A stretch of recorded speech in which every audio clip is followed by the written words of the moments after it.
Ah, the tears are a part of our lives. Tears will always be present in each of our journeys. Often, we may not understand, but they will always be a part. As Ecclesiastes 3 verse 4 says, a time to weep and a time to laugh, a time to mourn and a time to dance. That is, there is a time to cry.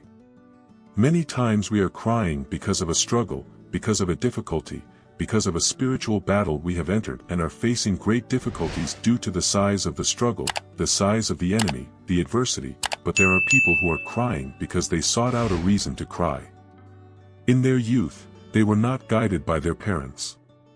Look, this person does not seem to be an educated person, a person of character, someone who will be good for you. But the person, without even analyzing, listening a little to what the father and mother said, chose to go ahead with that person. Without stopping to think, without stopping to observe, to at least consider what was said. The advice given. And today lives in a sad, depressive marriage, a marriage that sometimes is only having fights, arguments, and all because she did not stop to consider advice, she did not stop to observe some details. And so it is in life. My brother, Psalm 119 speaks thus in verse 136. Streams of tears flow from my eyes, for your law is not obeyed. Look at what the psalmist is saying, he was crying so much it seemed like streams of tears. And why was he crying? For not keeping the Lord's law, that is, the word of the Lord. How many times have we cried because we made wrong decisions, outside or contrary to the word of God, and the result ends up being the worst? Causing pain, causing sadness, causing suffering, causing regret. My brother, how many times have you made a wrong decision? How many times have you made the wrong choice? Wrong because it was outside of the word, and even knowing, you went and chose it, and today you cry bitterly. There are people for whom the consequence lasts for years, as in a relationship, for example, with the wrong person, with that person who had no trace of being a Christian, who had no biblical principles in their life, but you went by the appearance, you went by what seemed to be, and ended up crying bitterly. How many are those who chose wrongly and end up suffering today, crying bitterly? Are there tears in our life that we ourselves cause? Sometimes, my brother, you will go through a struggle, through a difficulty that is part of the process for you to achieve a great victory, to receive a great blessing. But, sometimes, my brother, the tears you are crying are caused by wrong decisions you yourself made. And it's no use questioning God, complaining, Lord, why am I going through this? Lord, why this immense difficulty? Why is it? Why is my marriage so difficult? Why is my child so rebellious, causing so much trouble? It's perhaps because you didn't give the necessary attention, because you were too busy with your work, too busy with your tasks, with fatigue, always tired and not stopping to talk, to dialogue with your child, to play with your child. And today the world has taught what you did not. Stop to pay attention and teach, and you bitterly weep. How many mothers are crying over children going to funk dances? How many mothers are crying because of children getting lost in drugs, lost in alcohol, in drinking? And all why? Perhaps because in childhood, this son, this daughter, didn't have attention, didn't have dialogue, didn't have advice, didn't have instruction, didn't have a bit of firmness to block some things. My brother, there are tears we cause ourselves. The psalmist is saying, my eyes shed streams of tears, that is, tear after tear, for not keeping the law, for not following biblical principles, which says, train up a child in the way he should go, and when he is old he will not depart from it. It says that a man shall cleave to his wife, but there are principles. It cannot be a person of bad character, it cannot be a person you're merely attracted to by physical appearance, and the person did everything the opposite and today suffers in marriage. My brother, how many times you could have studied, you could have dedicated yourself, but you did nothing of the sort to enjoy yourself, to stay sleeping, letting laziness, procrastination take over you, and today you cry because you work like a convict in a company that doesn't appreciate you, that doesn't pay you a good salary, and where every day you are humiliated, and then we complain it's not because of lack of opportunity. No, it's not lack of opportunity, it's because you chose wrong, and this cry is because you chose wrong, it's because you did what? You shouldn't or didn't follow the principles of the word of the Lord. Did you go down that path because your friends insisted? Did you choose that path because it seemed good and pleasing to your eyes? And then, my brother, the tears came. So, there's a difference between the tears we cause and the tears that are part of the process. What are the tears that are part of the process? Now let's go to Psalm 126. Look what Psalm 126 is going to tell us in verse 5. Those who sow in tears will reap with songs of joy.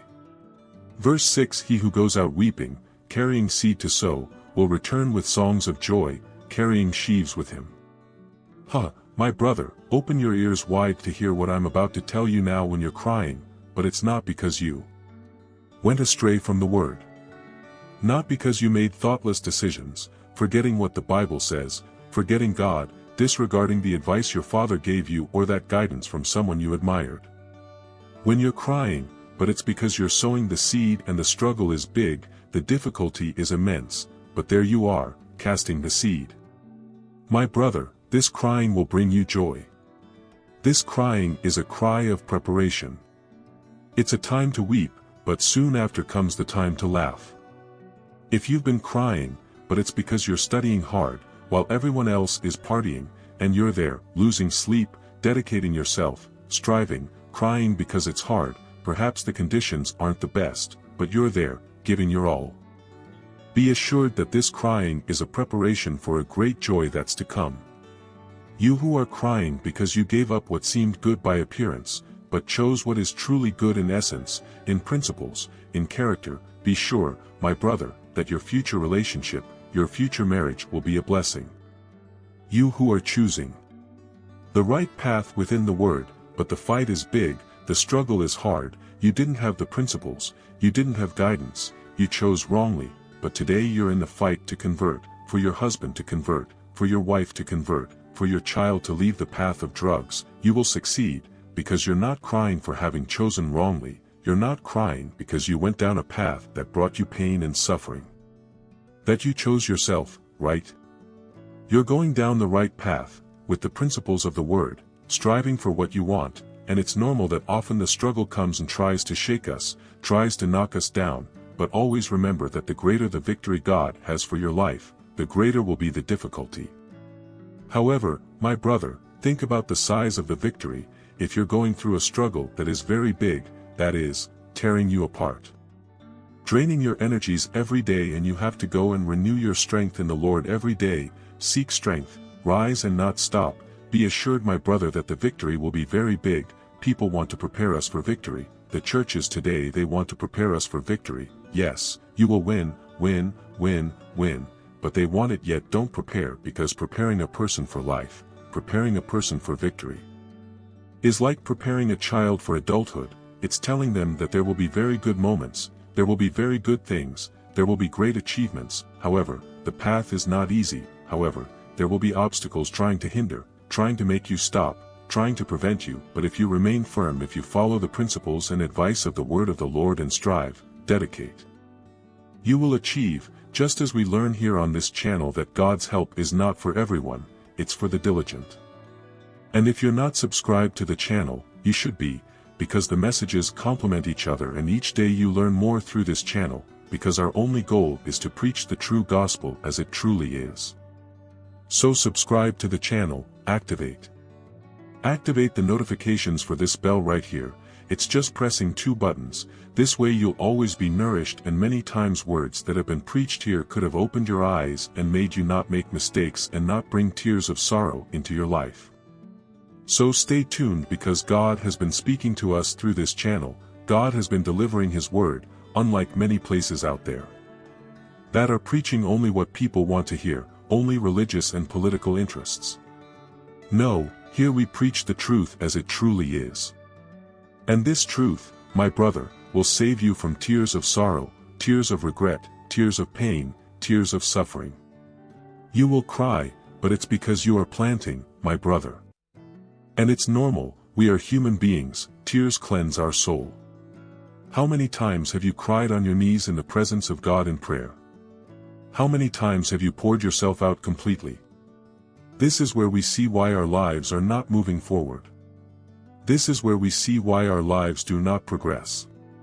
So, my brother, remember this. If you're crying, have cried a lot, stop and think. Am I crying because I'm planting? Fighting, I'm on the right path, within the word of the Lord, fighting for what I desire and know I will reap with joy? Or am I crying because I made wrong choices, chose wrong paths outside the word of the Lord and am already suffering the consequences? Weigh it in the balance. I'm sure if you take the time to reflect, God will show you exactly what you're going through and what you should do. So understand this, God. Crying is part of it, there's a time to weep, but the time to laugh will only come if I'm crying because I'm planting on the right path. If I'm crying because I've already chosen wrongly, then the situation is complicated. Then you need to kneel down, seek help, ask God to open your eyes to see what you should do and stop making wrong decisions, because the more wrong decisions you make, the harder it will be to fix. Now, the more you plant, even if it's difficult, even if the struggle is very big, do not give up. Do not give up on your family, do not give up on your studies, do not give up on your dreams, even if you cry, but on the right path, be assured that you will reap with joy. May God bless you.